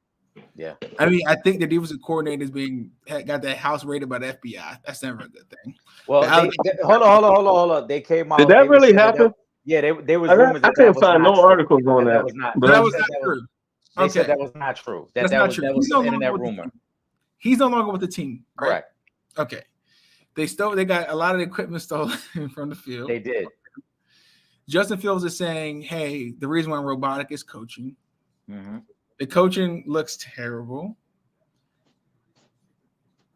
I think this game gets ugly. I think Mahomes looks like how he does previously. I think this game is something like 35-13. Justin Fields, I told you week 1, when I think someone here picked the Chicago Bears. I say he is an absolutely disgusting quarterback. I Third worst in the league. Everything that he has shown that he is an absolutely just disgusting, terrible quarterback. Like I said, the spread. I mean, Eric, the money line is absolutely locked in. Take everything. Oh yeah. You could just even with the spread. I mean, I don't see. Y'all know like this is the exception. This is the game that they come in and it's ugly. Mahomes might not play the fourth quarter. I'll say this. We all got this at the 401k, right? Yeah. We're not debating. Well, let's move on from this game. Can we get to the Monday night game? Hold on. I know. Will doesn't want to hear about his daddy, Patrick Mahomes, owning him. Hold on. There's a couple things. Here. We agree. Kansas City. We would be shocked if Kansas City lose this game. So no matter what, the money line I think is safe. Kansas City's a little banged up. Starting linebacker Nick Bolton won't be playing. Isaiah Pacheco's a game time decision. And Matt Eberflus, who's going to take over the play calling, was the defensive coordinator one year when the Colts went in there with Jacoby Brissett and beat Kansas City. So he has shown a game plan before to be able to slow down Kansas City. I don't think he can beat Kansas City, but that's why I said the 12.5 kind of scares me a little bit because I could see them keeping this game just competitive enough where Kansas City doesn't cover, and maybe Kansas City only wins this game 24-14 as opposed to 31-10. The issue is Justin Fields is not an NFL quarterback. So so they're gonna run the ball. That's all. I promise you, that's all they're gonna do. They're gonna play ball control offense from the kick. They're gonna play ball control offense from. Vernon Brownlee put up 38 points on this team. Did you say Justin? Oh, okay, Justin Fields. Yeah, that's true. Yeah. But we got Kansas City. Monday night. Go ahead, Will. Kick it off. Which one? There's 2 on Monday night. I don't like this 2 games of every Monday shit too. By the way, I'm not liking that. But I'm gonna go with the first game, which is the Eagles at the Bucks. I'm gonna go with the Eagles, man. I think this is where Baker falls off. That defensive line's gonna be coming for him, and I don't think he'll be able to withstand the pressure. And I like Jalen Hurts to make the plays when it matters. I like the Eagles over the Bucks, probably by at least 10. Burn. At first I had the Bucks actually covering this game, but I went back and I was just seeing some plays that Justin Fields missed as a quarterback, and the Bucks defense looked garbage. Like it was plays like Eric. If we would have saw the player, everyone in this session could have hit the receivers. Like he was so wide open in the touchdown as a touchdown. I was like, my gosh, like. So I think the Eagles win. I think Will's spot on with the defensive line. I think that line is going to pressure Baker Mayfield. He's going to turn into the Baker that we all know, the Baker that's been on multiple teams in a few years. So I'm gonna go with the Eagles. I think they barely covered this game, but they definitely win. Yeah, I think they cover, and I wouldn't be surprised if this one turns into a blowout. Baker has beat the Vikings and the Bears. 2 teams that very well, like I mentioned earlier, could both be 0-3 at the end of this week. Baker hasn't shown much. The Eagles are coming off extended rest because the Eagles played that Thursday night game in week 2. So they got a little extra time to prep for this game.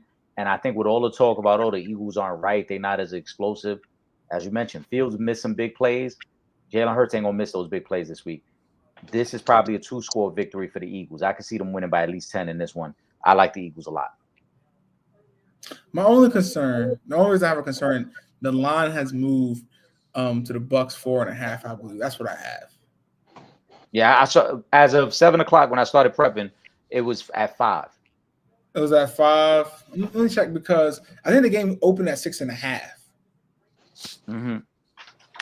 So possibly. And I see 4.5 on FanDuel. So when I see the line move like that, it does give me pause. Like why is there so much sharp money on the Bucks to cover? That's my only concern. But my gut feeling said the Eagles should win this game, really without problem or without issue. Yeah, I mean I like the Eagles a lot. Let's do the other Monday night game, and Vern, you can kick that one off. The Rams at Cincinnati, Super Bowl rematch from 2 years ago. Cincy's favored by 3. 0-2 Bengals, Crazy. 1-1 Rams. Crazy. Rams win this game. Ooh. It was gonna be my upset pick of the week, but I thought it was too easy. And I really don't even bet on Monday night like that. But I think the Rams win this easy. I mean, they just do. Matthew Stafford has looked like the old Matthew Stafford. The Bengals, I don't know who they are. Well, actually, we do know who they are. They are a team that is currently spiraling out of control. I'm not sure what Joe Burrow's injury is, or if it's affecting him. We letting on.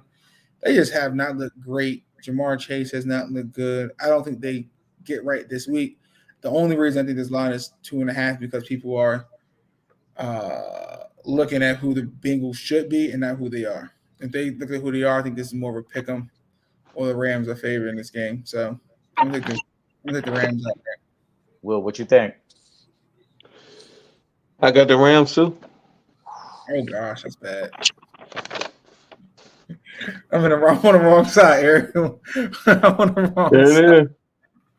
Lord have mercy. You on the wrong side. Oh God, I'm on the wrong side. You got the Rams too, man. Yeah, I don't. Cincinnati is not right. Joe Burrow's not right. Something's. I don't know what it is, but something's off with him. it's a calf injury. I'm thinking they might be hiding the injury. Yeah, I think they're hiding something. And I root for that kid. He's from, Eric. He's from 40 minutes from me. Like, you know what I'm saying? Like, he's local, but he looking fragile right now. You know what I'm saying? Must be Italian. Fragile. Fragile. I'm gonna take. Listen, I'm taking the Bengals just because I'm kind of holding out hope. But if they lose this one, I think their season is done, and they may have to really consider letting Joe get a little rest. I mean, you go on 3. Oh, what are they? Did they get a win yet? No, they lose. They'll be 0-3. So they be on 3. Oh yeah, that's it ain't no coming back from 0-3 in the NFL. Especially in that it's hard to come back from 0-2. Yeah, if they 0-3, I think you got to sit Joe down for a few weeks and let him get right. So I'm gonna hold out hope that they can win this game. I wouldn't be surprised. The Rams probably cover. Cincinnati's got to be desperate though. You got to win this game. You can't go 0-3. The AFC is too stacked. You cannot go 0-3 and think you're going to play off. For sure. So they got to win this game. Let's speed through the last couple games. Vern, Dallas at Arizona. Dallas favored by 12.5. Let's be real. I already know. That's why I said we're gonna speed through these. Will, what you got? Dallas. I got Dallas as well. I don't think we're picking Arizona in any game this season. It's not happening. Carolina at Seattle. This is an Andy Dalton return game at Seattle. Seattle's favored by 5.5. Vern. Seattle wins. Oh, we got to say that they cover. Oh, Cowboys cover, by the way. I got Cowboys covering as well. What's your Cowboys playing though? For the Bryce Young's not playing, right? Nah, Andy Dalton, the return of the red rifle. Oh God, Geno looked terrible last time he was at home, didn't he? I think the Seattle Seahawks. They got Seattle. I think we're about touchdown here. Texans at Jags. Jags favored by 8. This should have been the lock of the week, but it was too many locks. Should have been. Taking the Jaguars, they cover 31-17. I agree. Jags will bounce back after last week. Texans too inexperienced. They ain't got much going on right now. Yeah. And then this might be somebody's season right here. 0-2 Patriots at the 1-1 Jets. Patriots favored by 2.5 at MetLife Stadium. Will. Patriots. Like Zach Wilson has not beat Belichick. I got the Patriots. Teams this year is very clearly the Patriots. I don't understand why this line is. I'm taking Bill Belichick over Robert Saleh. Yeah. Watching this game 4.5. Like somebody maybe because of the division. I don't know. Maybe on road. I don't see Zach Wilson coming within a touchdown. I mean, not a touchdown, field goal. I just don't see it. Yeah, I got the Patriots. I think in the start last year, I don't even think Zach Wilson threw for 100 yards against the Patriots. Yeah, it was bad. It was like. So I don't get it either. I think this is easy money there. The Patriots actually defenses look really good their first 2 weeks. The problem is their offense. They just don't have any weapons. They don't have any playmakers on offense. But defensively, defensively, they slowed down Jalen Hurts. They, as you mentioned earlier, they slowed down Tyreek Hill. They might shut out the Jets. Wow. Jets are really bad right now. Oh yeah, I know. No, terrible. And as we talked about last week in the Cowboy game, unless the Jet defense gives them short fields or give them turnovers, they don't score any points. So they only hung around with the Cowboys for that half because their defense kept them in it. After that, that's it. Yeah. So I think that's it. We didn't miss any games, right? I think we got everything. Hey, Eric, do you got the records for the season? I know we got last week in week 1. Our records for the season? Yeah. Yeah. So Vern, only thing I didn't have from you, remember, because I didn't get it before the game started, was the Thursday night to start the season. But so far, he know he's number one. That's why he asked for it. No, I truly don't know. Eric had a strong showing week 1. Yeah. So outright, I'm 22-10. You're 20-11. Will is 17-15. Will had a good week last week. Wow, everybody's positive. That's kind of impressive. Yeah, everyone to be ahead of it. And then against the spread, I'm 20-12, and you're 17-14. Okay. Wow, 20-12 against the spread. Yeah. Hey, damn, 20-12. That's impressive. We've been strong. That's impressive. That's impressive. I mean, I don't know. Like I said, I see some professionals at play, and like a lot of times they're like right around 500. Yeah. So the fact that we're way above them it just tells you that we're doing something right over here. We should put 50 up for the winner at the end of the season. I like that. I mean, I think everyone is close enough that it's possible. I'm with it. I mean, if that's the case, I'm gonna come in here and go 16-0 one time. it'll be the Sanchez show raffle. Listen, this is what we could do that for this year. But after this year, I wanted to keep track of the records this year, because after this year, we might have to start selling picks next year. We can't just keep giving away free games. Oh, I forgot. Yeah, we can't be giving it out for free, huh? We gonna have to. Yeah, we're gonna have to make it a.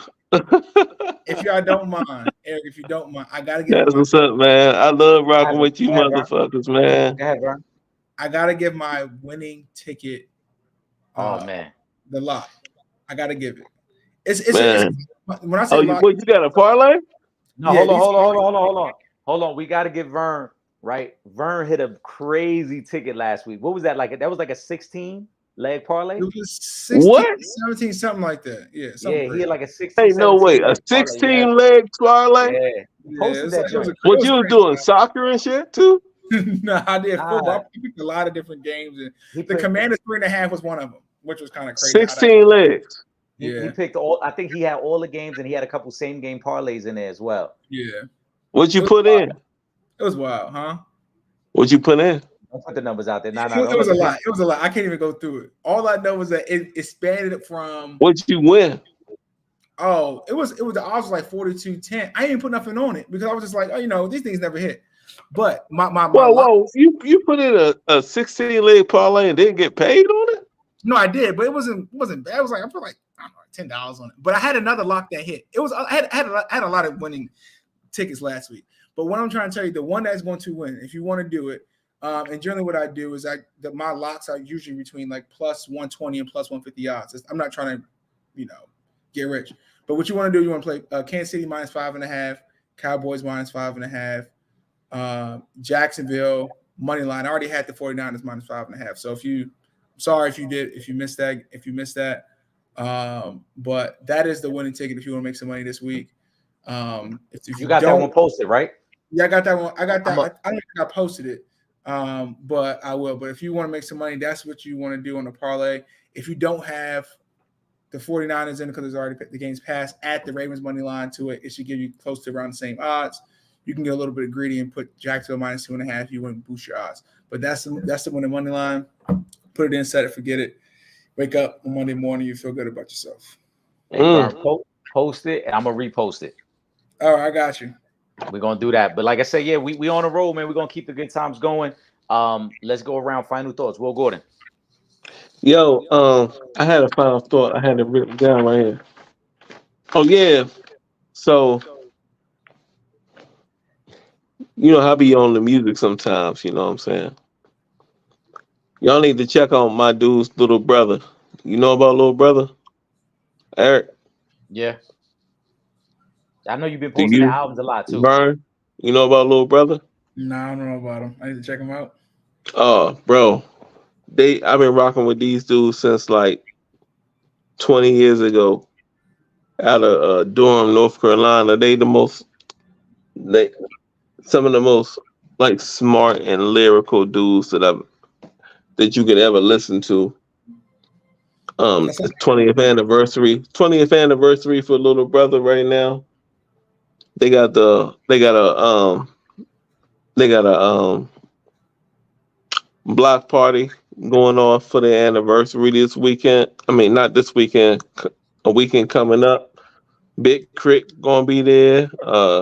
Sam J's hosting it. Like little brothers, it's your favorite rap group's favorite rap group. Check them out, people. I rock with these dudes. When my mom passed, um, I hit him up and was like, "Yo, I let my mom listen to your music because it was relatable." And they hit me back on some condolences to my mom. So they had a fan for life after that. You feel me? You know what I'm saying? Like they ain't had to do that. They hit me back, was like, "Yo, condolences for your mom. I appreciate you um giving her the experience of our music or whatever, blah blah blah." I've been to every show they come up here in Ohio to Cleveland or whatever. I've been to. Like these dudes is like they real dudes. So follow little brother, man. They out here doing what hip hop is supposed to be doing. That's what's up. Vern, what you got? I guess my final thought. I'll keep it within the NFL. I think this week is going to be a really interesting week. Like I said, I think this is the week that the coach, one coach gets fired, and I think that coach is Will Gordon's coach. And like I said, he welcomes that. I think everyone welcomes that. So Will Gordon, will come back next week, you will finally be out of the I want to doldrums. be free. Yes, you'll be I'll be free. free. You'll be free I'll from be free. Brandon Staley. I know if the Chargers win, you're going to be very upset, but you're actually I'll make be this show free. very hilarious. But yeah, so I think that's what happens. The first coach gets fired this week. I think Matt Eberflus could be next, but Brandon Staley will definitely be there.